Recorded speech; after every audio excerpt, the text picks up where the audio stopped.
Turma, bom dia. Vamos finalizar o nosso conteúdo de toxicologia. Especificadamente, nós vamos falar agora sobre a continuação da aula da semana passada, que é toxicologia social.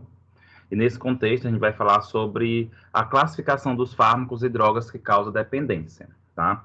Então, nesse sentido, nós temos aqui tanto fármacos como drogas. E aí é importante nós compreendermos, né, que existe essa classificação de acordo com a substância que é utilizado. Então, nós temos os opiáceos, né? Os opiáceos são substâncias oriundas de uma planta chamada papoula somnífero, e nessa classificação nós podemos destacar as substâncias heroína, morfina, codeína.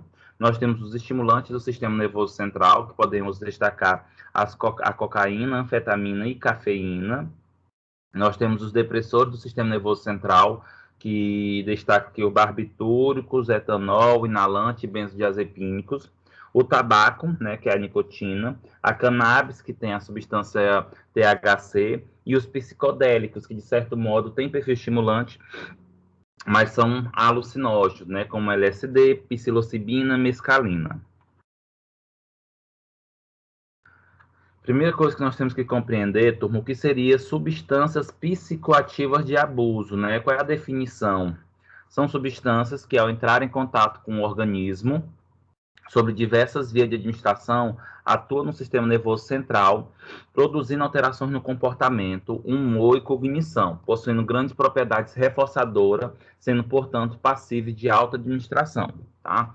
Então, nesse contexto aqui, a gente entende por que elas são consideradas psicoativos de abuso, porque levam, né, essa mudança total no organismo, principalmente no que tange aí a mudança de comportamento, humor e cognição, e, além disso, facilita a alta administração.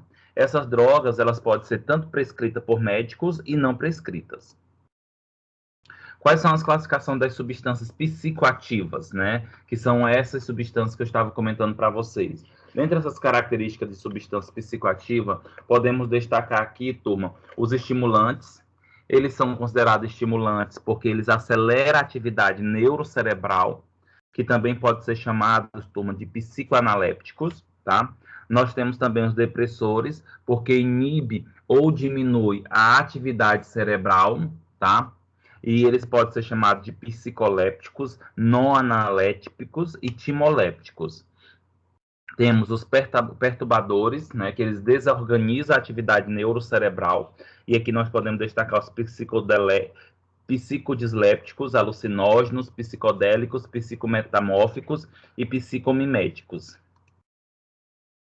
Dentro dos estimulantes psicoanalépticos, né, ou psicoanaléptico, nós podemos destacar aqui a cocaína, anfetamina, cafeína e nicotina. São substâncias, gente, que têm a tendência de diminuir a fadiga do nosso organismo e também acabam aumentando a percepção, ficando os demais sentidos ativados, porque acaba estimulando. Quais são as reações comuns, né, desses, de certo modo, quais são, de certo modo, gente, quais são os depressores e psicolépticos, né, que também pode ser chamado? Em relação aos depressores, eu posso destacar aqui, turma, o etanol, os barbitúricos, os benzodiazepínicos, os inalantes ou solventes e derivados do ópio, tá? E aí, nesse sentido, quais são as reações que essa substância pode ocasionar? Lentidão, sonolência, apatia, falta de coordenação motora, dificuldade de concentração, perda de memória e outros.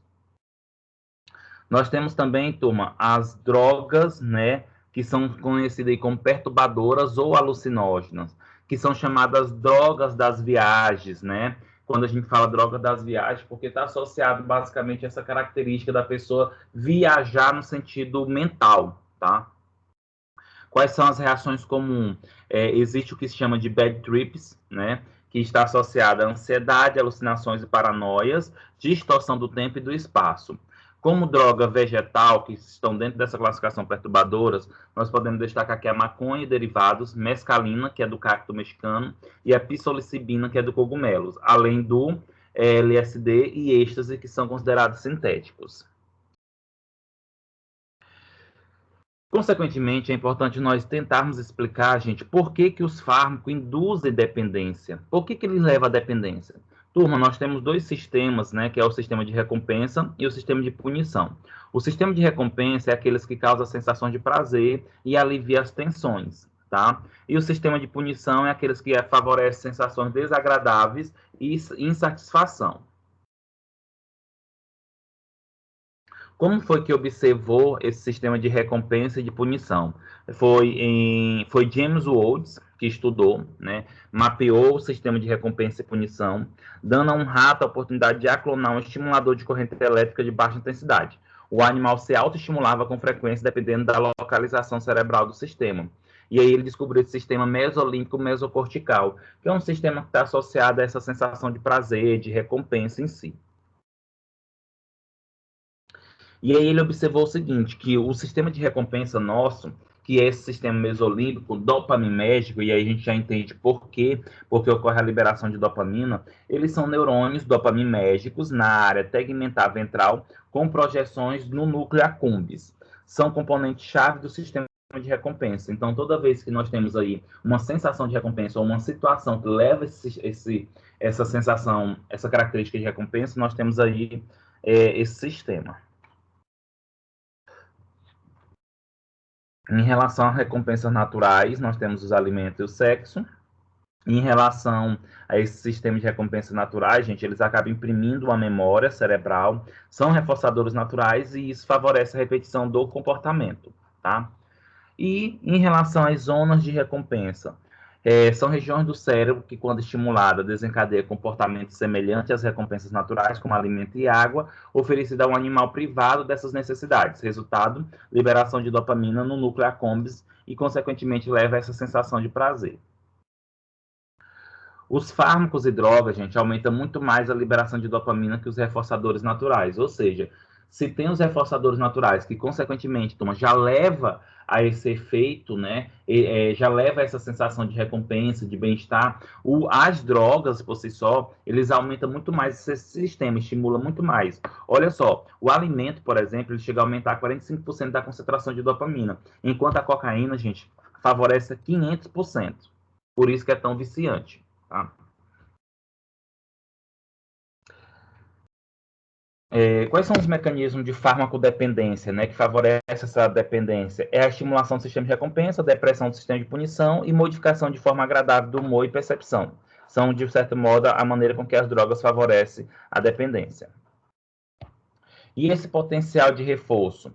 Quando a gente fala potencial de reforço, eu me refiro a uma capacidade de um fármaco ou droga de gerar alta administração repetida sem a influência de mecanismos externos de indução de personalidade, psicopatologia, situação econômica e etc. Ou seja, a pessoa busca por querer usar aquela substância.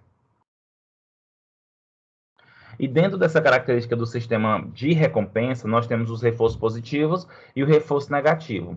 Quando se fala nesse reforço positivo, o organismo age para obter uma recompensa que gera prazer, euforia e prazer intenso. Enquanto o reforço negativo, o organismo age para evitar um mal-estar ou dor, alívio da ansiedade, frustração ou dor e sofrimento.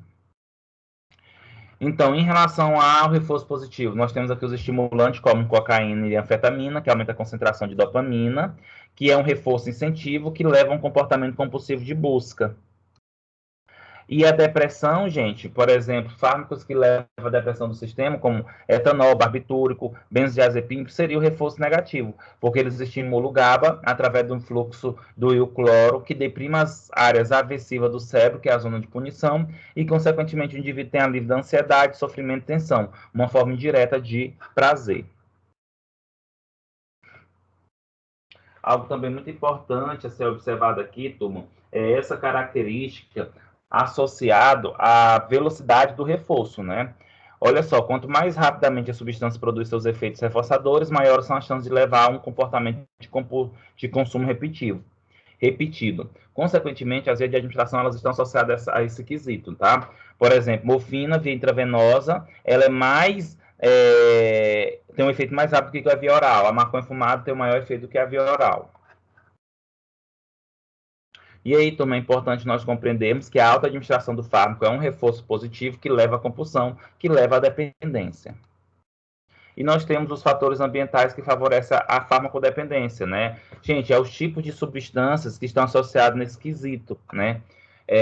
Por exemplo, os fenômenos de preferência condicionados por lugar. Ambientes onde os efeitos prazerosos são habitualmente experimentados te levam a um reforço.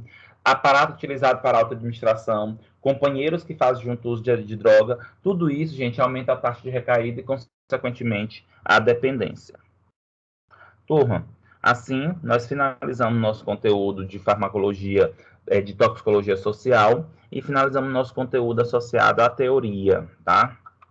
Tenha um bom dia e um ótimo restante de semana.